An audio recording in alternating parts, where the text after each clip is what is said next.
good to be back in Georgia. Good to be back in Atlanta. And this is quite a lineup you've had here. You got my buddy Bruce Springsteen.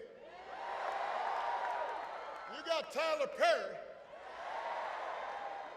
You got a couple of guys from those Capital One commercials. If that doesn't get you fired up to vote, I don't know what will. Now, you've heard this already. I am going to repeat it. We are going to keep repeating it. Here in Georgia, early voting has already started. So if you have not already, go vote. Return your absentee ballot. If you're going to vote, remember to bring your photo ID. If you need to figure out where to go to iwillvote.com/GA, and then you get your friends and you get your family to make a plan to vote. Because together we have a chance to choose a new generation of leadership in this country and start building a better and stronger and fairer and more hopeful America. Now, yeah, I love you too.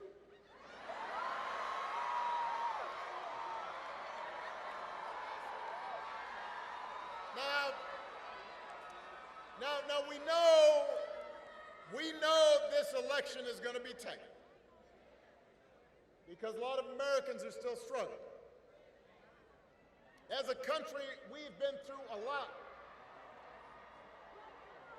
As a country, we've been through a lot over the last few years. We had a historic pandemic that wreaked havoc on communities and businesses. And then disruptions from the pandemic caused price hikes, strain on family budgets. And people feel like no matter how hard they work, sometimes it feels like they're just treading water. So I get why people are looking to shake things up. What I cannot understand is why anybody would think that Donald Trump will shake things up in a way that is good for you, because there is absolutely no evidence that this man thinks about anybody but himself. I've said it before. Donald Trump is a 78-year-old billionaire who has not stopped whining about his problems since he rode down that golden escalator 9 years ago. And when he's not complaining, when he's not sending out crazy tweets, he's trying to sell you stuff. He's trying to sell you gold sneakers, trying to sell you a $100,000 watch, trying to sell you a Trump Bible,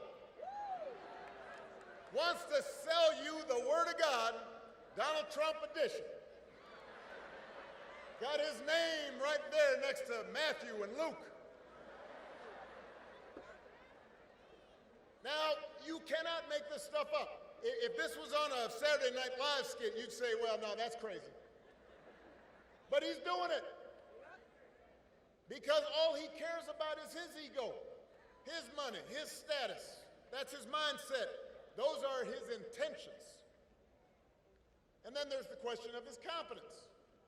I mean, have you seen Donald Trump lately? He out there giving 2-hour speeches, just word salad. Said the other day, January 6th was a day of love, he said that. Like it was Woodstock or Coachella.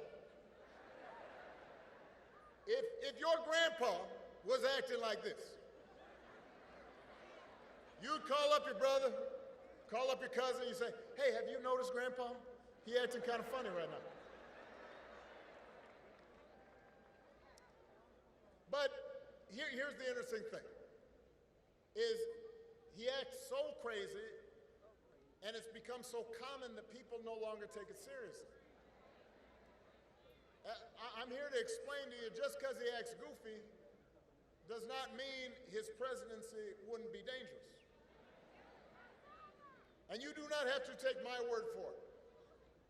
Lately, some of the people who know Donald Trump best have been saying in no uncertain uncertain terms that he should not be president again. The other day, General John Kelly, Donald Trump's former chief of staff, said that Trump told him he wanted his generals to be like Hitler's generals. Now, don't boo. Vote.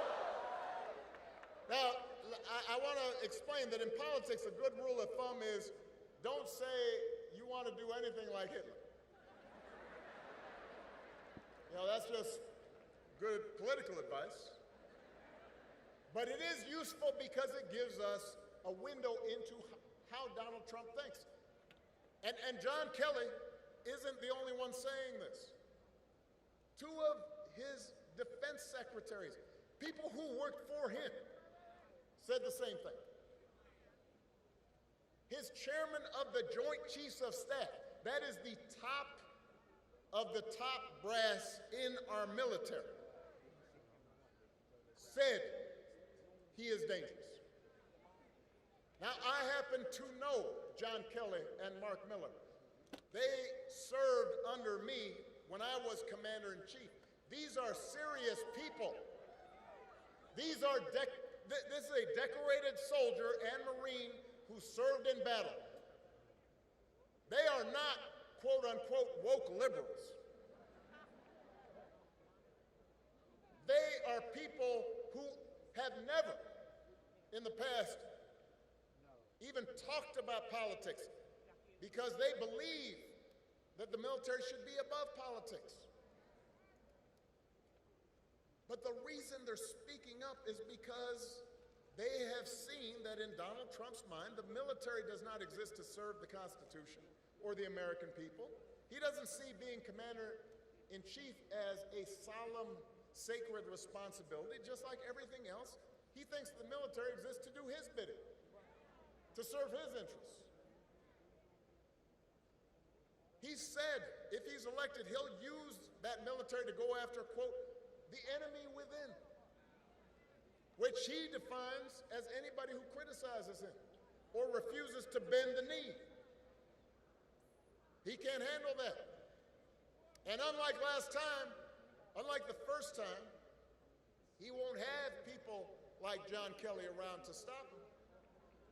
He'll be surrounded by people who are just as loony as he is and who will let him do what he wants. And so my question to you, Georgia, is how is any of that going to help you? We do not need 4 years of a wannabe king, a wannabe dictator running around trying to punish his enemies. That's not what you need in your life.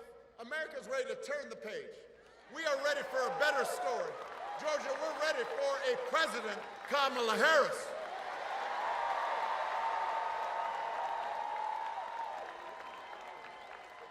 And the good news is that Kamala Harris is ready for the job. This is a leader who has spent her life fighting on behalf of people who need a voice, who need a champion. Kamala wasn't born into privilege. She was raised in a middle-class family. She worked at McDonald's when she was in college to pay her expenses. She didn't pretend to work at McDonald's when it was closed for a photo op. She actually cares what people are going through because she's seen it in her own family, in her own life. As a prosecutor, Kamala stood up for children who'd been victims of sexual abuse. As Attorney General of California, fought the big banks and for-profit colleges, secured billions of dollars for people after they'd been scammed. After the home mortgage crisis, Kamala pushed me and my administration hard to make sure homeowners got a fair settlement. It didn't matter that I was a Democrat, that she had knocked on doors for my campaign in Iowa. She was not going to let anybody stop her from winning as much relief as possible for families who deserved it. So the point I'm making, if you elect Kamala Harris, she will not be focused on her problems, her ego, her money. She's going to be focused on you. She's going to be focused on you. Kamala understands that too many folks here in Georgia and across the country are struggling to pay the bills. Now, understand, wages are steadily growing. Unemployment is low. Inflation is finally slowing. But we all know the price of everything from housing to health care to groceries is still too high. And it hurts. She understands that. The question is, who's really going to do something about it? So Donald Trump's plan is to give another massive tax cut to billionaires and big corporations. Because he was a reality star on The Apprentice, there's some folks who think, well, I don't know, he's a businessman, he must know something about the economy. I've heard people say this, right? I'll talk to them, why would you think about voting for this guy? Well, I remember the economy when he first came in, it was pretty good. Yeah, it was good because it was my economy.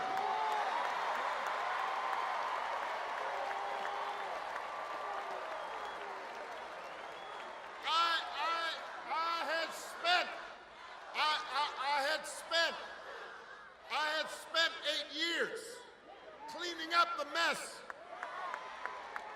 that the Republicans had left me. And then I handed over 75 straight months of job growth to Donald Trump. And all he did was give tax cuts to folks who didn't need it, drove up the deficit in the process, and now he wants to do it again. You can't give him credit for that. And then I hear, the other thing I hear, some folks will be like, well, Donald Trump sent me a check during the pandemic. No, y'all know, because I've heard this, I know y'all, some of you heard that. Hey, let me make sure y'all understand this. Joe Biden sent you a check during the pandemic. Just like I gave people relief during the Great Recession.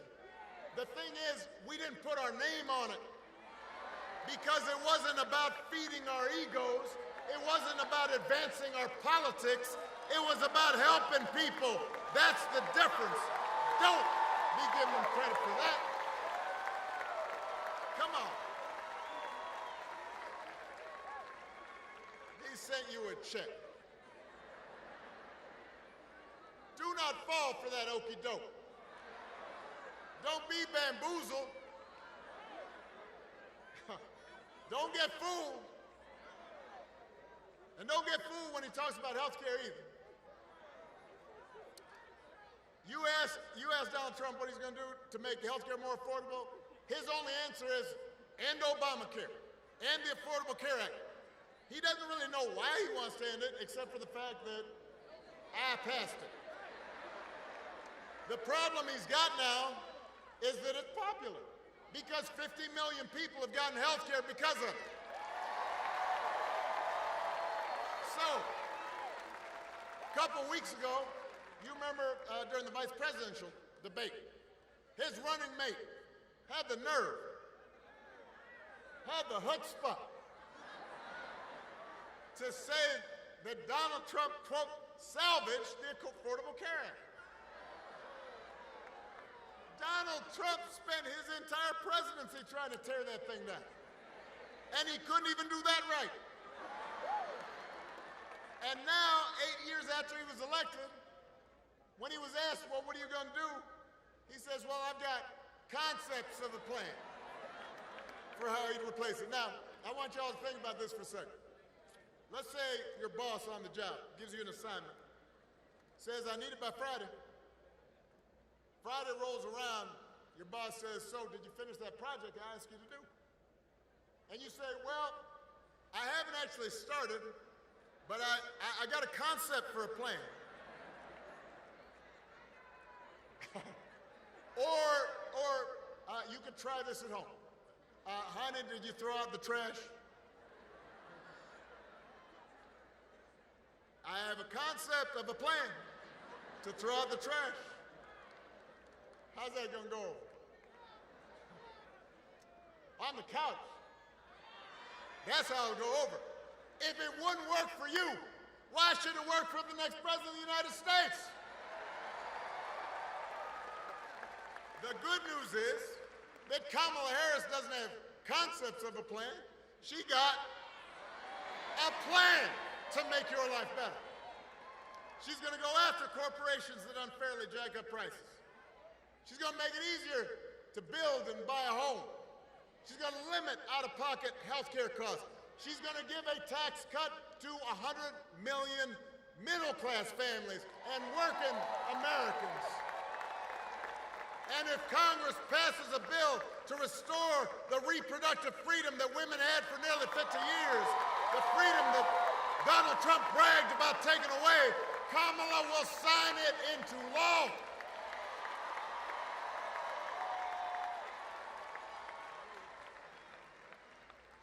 It's an example of how elections matter.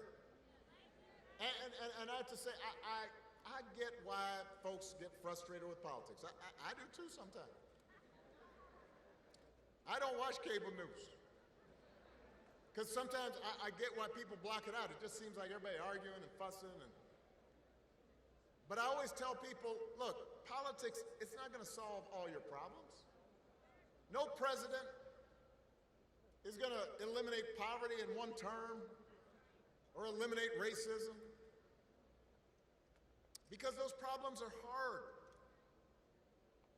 It takes steps, a little bit at a time, but your vote matters because that little bit of a time, that incremental improvement, that adds up. And things can get a little better, or they can get a little or a lot worse. When I was president, we did not solve all problems with our healthcare system, but 50 million people getting health insurance that didn't have it before, that made a difference. You know somebody who has health insurance because of it. And I'm going to give you another example. When I was president, we put together an entire playbook for how to deal with a pandemic, because we had dealt with Ebola, we had dealt with the H1N1 virus. We put together a plan, and we practiced, and we had all the agencies in terms of how you're going to deal with the schools, and how we're going to do with the public health agencies. And we put it all together, and when Donald Trump came in, we gave him that playbook. And he, I guess, dropped it in the dustbin. 3 years later, a pandemic hit.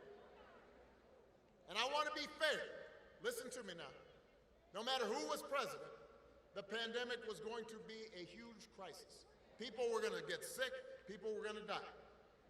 Businesses were going to close. There'd be travel restrictions. It was a once-in-a-100-year event. But if you look at a country like Canada, the per capita death rate during COVID was 60% lower than it was here in the United States. So you do the math. Over 1 million people died during the pandemic here in the U.S. 60% of over 1 million, that's 600,000 people. That's grandparents. That's aunts. That's uncles, parents, co-workers, friends. Everybody here was touched by it. Some people might have been alive if we had had a competent administration who was paying attention and trying to do things better, instead of talking about injecting bleach into your arm. Now, you remember that if somebody tells you it doesn't make a difference. It will not make things perfect, but it does make a difference. To have somebody who is competent, somebody who sees you, somebody who respects you, somebody who cares about you, somebody who understands your dreams. And you need to remind folks who are still on the sidelines that the election is about more than just policies. It's about values, and it is about character. Some of you know when I was growing up, I didn't have a father in the house. But I did have people around me. Stepfather, grandparents, teachers, coaches, and most of all, my mother, who tried to teach me the difference between right and wrong, who showed me what it meant to be honest and responsible, to work hard, to treat other people the way I wanted to be treated. And look, I was a knucklehead sometimes when I was a kid, and I didn't always live up to those values, even as a young adult. But over time, I internalized those values. And as an adult, I said, this is what I need to stand on. This is my foundation. And I suspect most of you grew up the same way.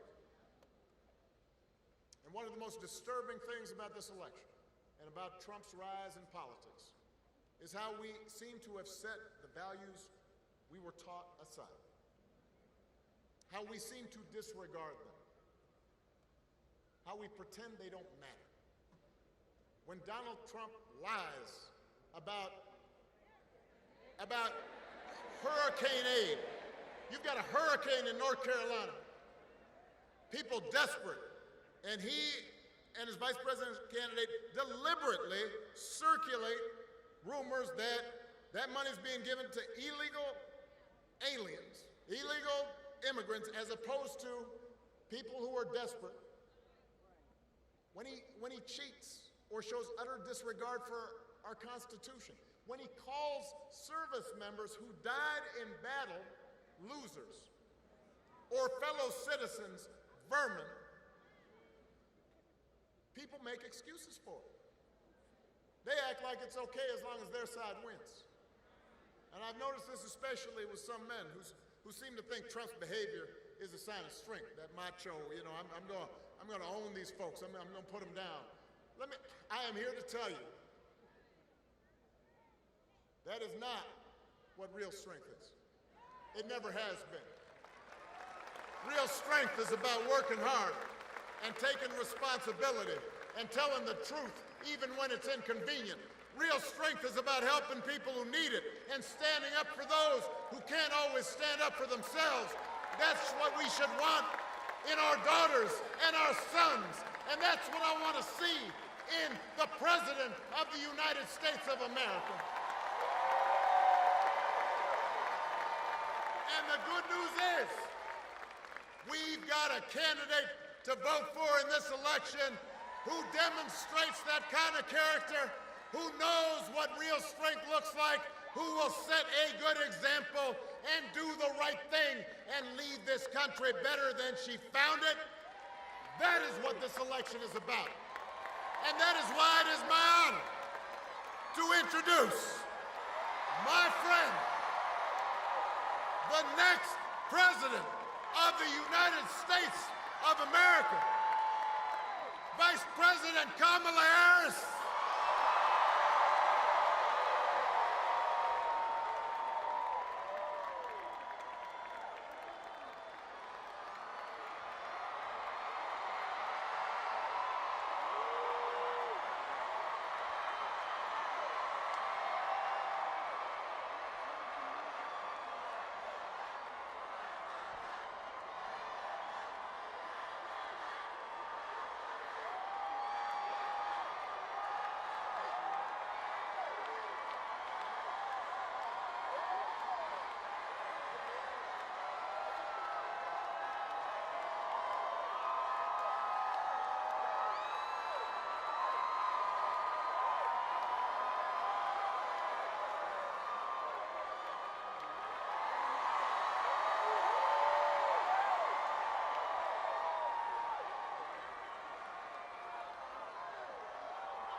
Back in Atlanta. All right. So, I love you too. I love you too. So you all may know, it was over 17 years ago. It was over 17 years ago when I took a trip to Springfield, Illinois. It was a cold February day. And I went there to support this brilliant young senator who was running for President of the United States. And millions of Americans were energized and inspired, not only by Barack Obama's message, but by how he leads. seeking to unite rather than separate us. And that is why in 2007, I went New Year's Eve to Iowa to knock on doors in the snow. And all these years later, Barack Obama, I say to you, your friendship and your faith in me and in our campaign means the world. Thank you, Mr. President. Thank you, Mr. President. And we have some extraordinary leaders with us tonight, and I thank everybody who's here for taking time out of your busy lives to spend this evening together. I want to thank Georgia's congressional delegation, all the local and community leaders who are here with us. Let's please give it up for Samuel L. Jackson, Spike Lee, Tyler Perry, and the great American poet Bruce Springsteen.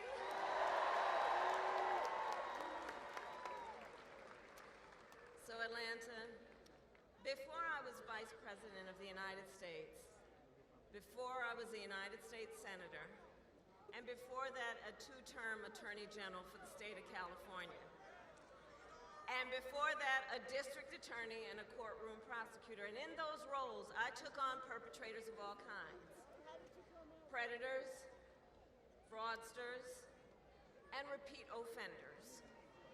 I took them on and I won. Well, Georgia, in 12 days, it's Donald Trump's turn. It's his turn. Just 12 days left in one of the most consequential elections of our lifetime. And I don't need to tell you, voting has already started. And everybody here knows it's going to be a tight race until the very end. So we have a lot of work ahead of us, but we like hard work. Hard work is good work. Hard work is joyful work. And make no mistake, we will win. We will win. We will win. Or as a certain former president would say, yes, we can.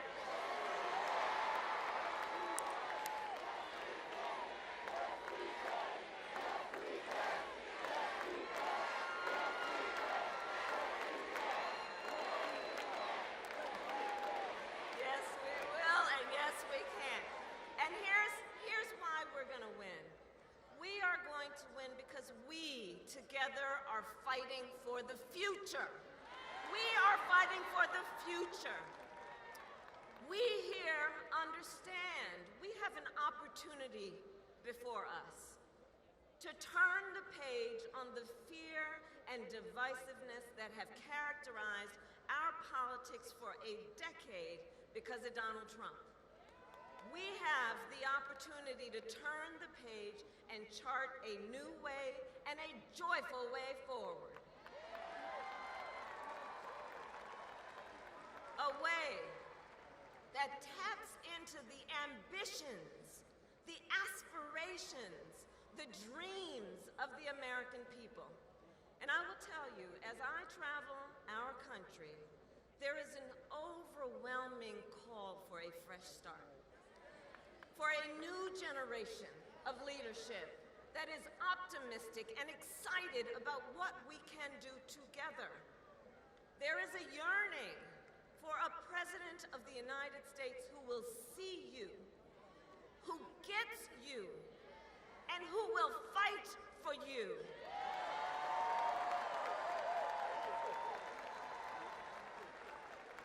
And my whole career, I have put the people before partisanship. I never once asked somebody, are you a Democrat or are you a Republican? Instead, I always asked, how can I help you?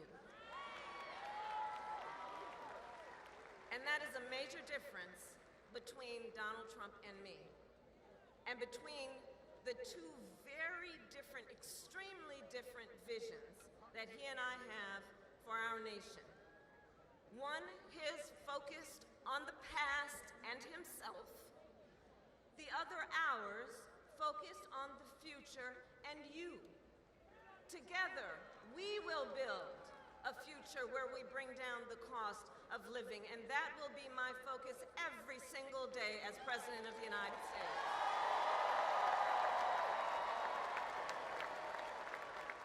Because look, while inflation is down and wages are up, prices are still too high. You know it and I know it. And unlike Donald Trump, who had $400 million served to him on a silver platter and still managed to file for bankruptcy 6 times, he talks about being a good businessman. Come on. Unlike him, I grew up in a middle-class neighborhood with a working mother who kept a strict budget and did everything she could to make sure my sister and I had all that we needed. I come from the middle class, and I will never forget where I come from. I will never forget where I come from.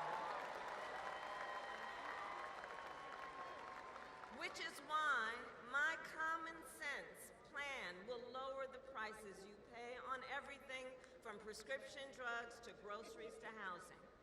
On the other hand, Donald Trump will raise costs on you and your families. In fact, independent economists have analyzed our plans and found that mine will cut your costs and strengthen our economy.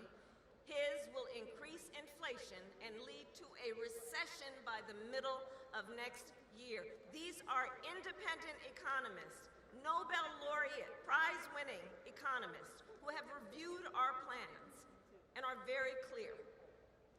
And his agenda is all laid out in Project 2025. A detailed and dangerous blueprint for what he will do if he is elected president.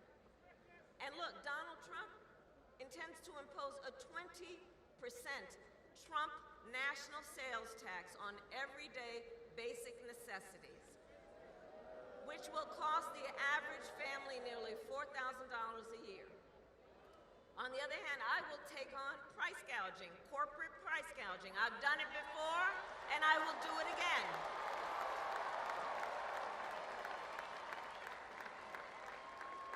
Donald Trump will give massive tax cuts to billionaires and the biggest corporations, exactly like he did the last time he was president. I will give middle-class tax cuts to 100 million Americans, including $6,000 during the first year of a child's life, that will also lift America's children out of poverty.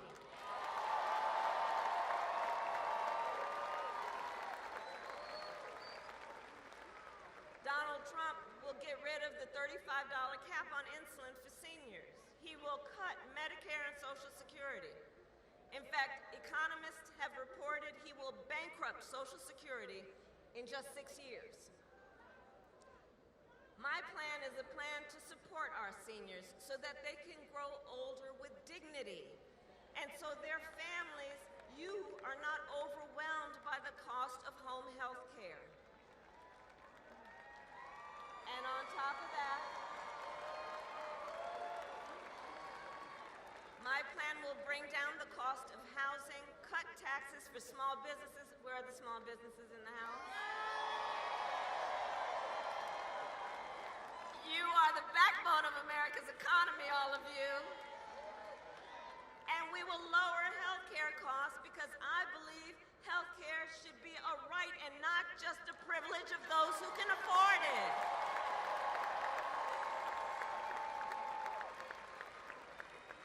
Donald Trump, on the other hand, intends to end the Affordable Care Act, or like we like to call it, Obamacare. And he wants to take us back to when insurance companies had the power to deny people with pre-existing conditions. Well, we are not going back. We are not going back. We're not going back.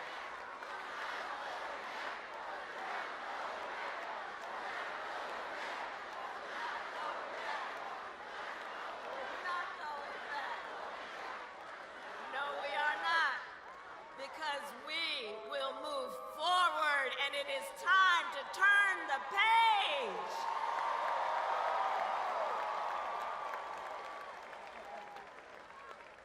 Ours is a fight for the future, and it is a fight for freedom. For freedom, like the fundamental freedom of a woman to make decisions about her own body and not have her government tell her what to do. And we remember how we got here. Donald Trump hand-selected 3 members of the United States Supreme Court with the intention that they would undo the protections of Roe versus Wade, and they did as he intended. And now, in America, 1 in 3 women lives in a state with a Trump abortion ban. I don't need to tell the folks here, except for Virginia, in every state in the South, including Georgia, there is a Trump abortion ban. Many with no exceptions, even for rape and incest. And let me tell you, the idea that someone who survives a crime of a violation to their body would be told they don't have the authority to make a decision about what happens to their body next, that is immoral. It is immoral. It is immoral. And everybody here knows one does not have to abandon their faith or deeply held beliefs to agree the government should not be telling her what to do. Not the government. If she chooses, she will talk with her pastor, her priest, her rabbi, her imam, but not the government. Not some folks up in a state capitol telling her what to do with her own body. And notice Donald Trump still refuses to even acknowledge the pain and the suffering he has caused. He insists that, quote, everybody wanted for Roe versus Wade to be overturned, which is just a further example of how out of touch the man is. Everybody wanted this. Women are being denied care during miscarriages, some only being treated once they develop sepsis. They didn't want this. Couples just trying to grow their family have been cut off in the middle of IVF treatments. They didn't want this. Women have died because of these bans, including a young mother of a 6-year-old son right here in Georgia. Her family is here with us tonight, and we speak her name, Amber Nicole Thurman.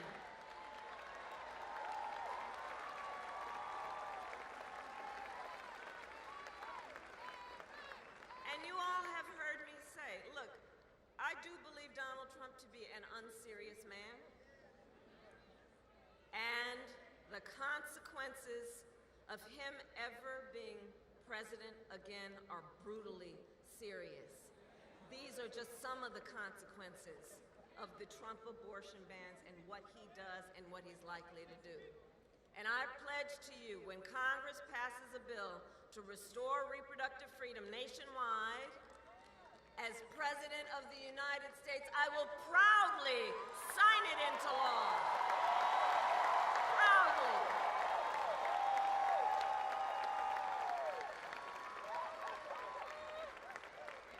And across our nation, we are witnessing a full-on assault on other hard-fought, hard-won freedoms and rights, fundamental freedoms and rights, like Georgia knows, attacks on the freedom to vote, attacks on the freedom to be safe from gun violence, the freedom to breathe clean air and drink clean water, the freedom to love who you love openly and with pride.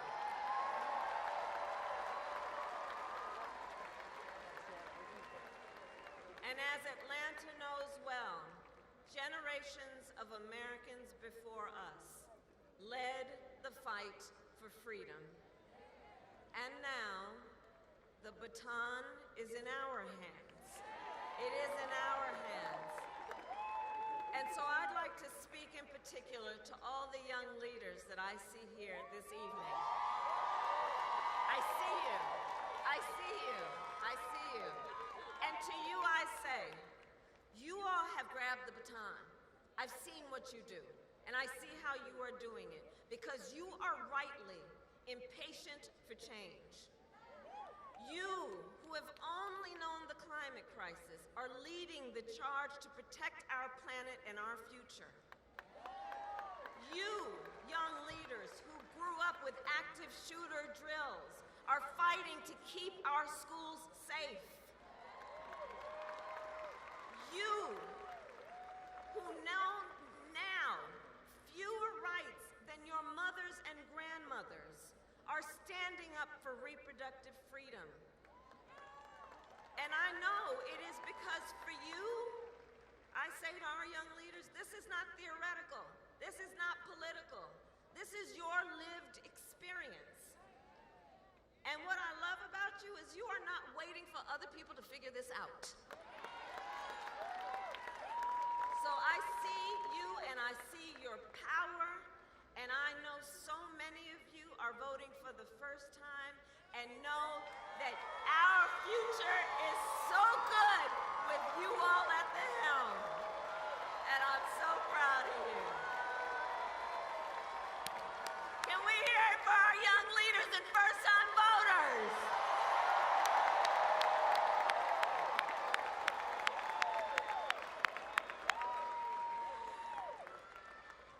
So listen, so much is on the line in this election, and this is not 2016 or 2020.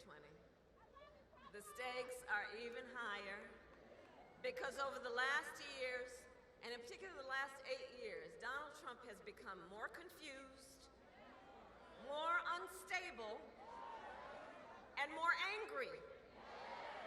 You see it every day. He has become increasingly unhinged.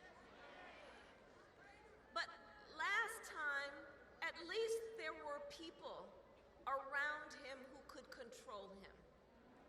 But do notice in this election, they're not with him this time. In fact, just this week, America heard from John Kelly, a retired four-star Marine general who was Trump's White House chief of staff, who said that as president, Trump praised Hitler. Take a moment to think about what that means. That Trump said, quote, Hitler did some good things. And that Trump wished he had generals like Hitler's, who would be loyal to Trump and not to America's Constitution. This is not 2016 and it is not 2020. Including because just a few months ago, the United States Supreme Court told the former president that he is effectively immune no matter what he does in the White House. Now just imagine Donald Trump with no guardrails. He, who will claim unchecked and extreme power if he is reelected, who has vowed that he will be a dictator on day one, who calls Americans who disagree with him, I'm going to quote, the enemy from within. You know what that harkens back to? He's calling Americans the enemy within, who says that he would use the military to go after them. And he who has called for the, quote, termination of the Constitution of the United States. Let us be very clear. Someone who suggests we should terminate the Constitution of the United States of America should never again stand behind the seal of the President of the United States of America. Never again. Never again.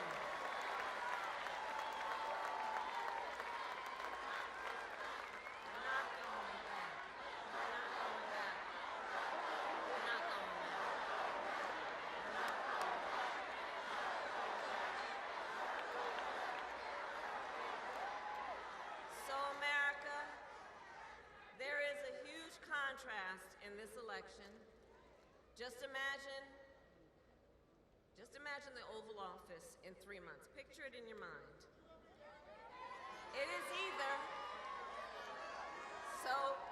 but there's a choice that everybody has. So let's imagine it for a moment. It's either Donald Trump in there stewing over his enemies list, or me working for you, checking off my to-do list. You have the power to make that decision. It is your power. It is your power. So, 12 days. All right. So, okay, we got work to do. Okay, so Georgia, listen, it all comes down to this. We are here together because we know what is at stake. We are here together because we love our country. We love our country. And I do believe it is one of the highest forms of patriotism to fight then for the ideals of our country and to fight to realize the promise of America. That's why we are here. And as the great Congressman John Lewis reminded us, democracy is not a state, it is an act. So Georgia, now is our time to act, and together we will win. We will win. We will win. So, Election Day.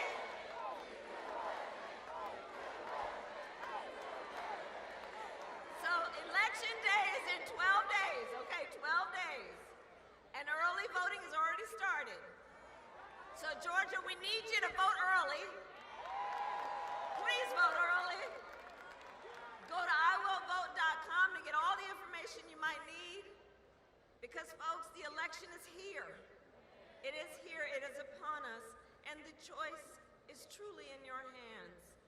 Your vote is your voice, and your voice is your power. So, Georgia, I ask you, are you ready to make your voices heard? Do we believe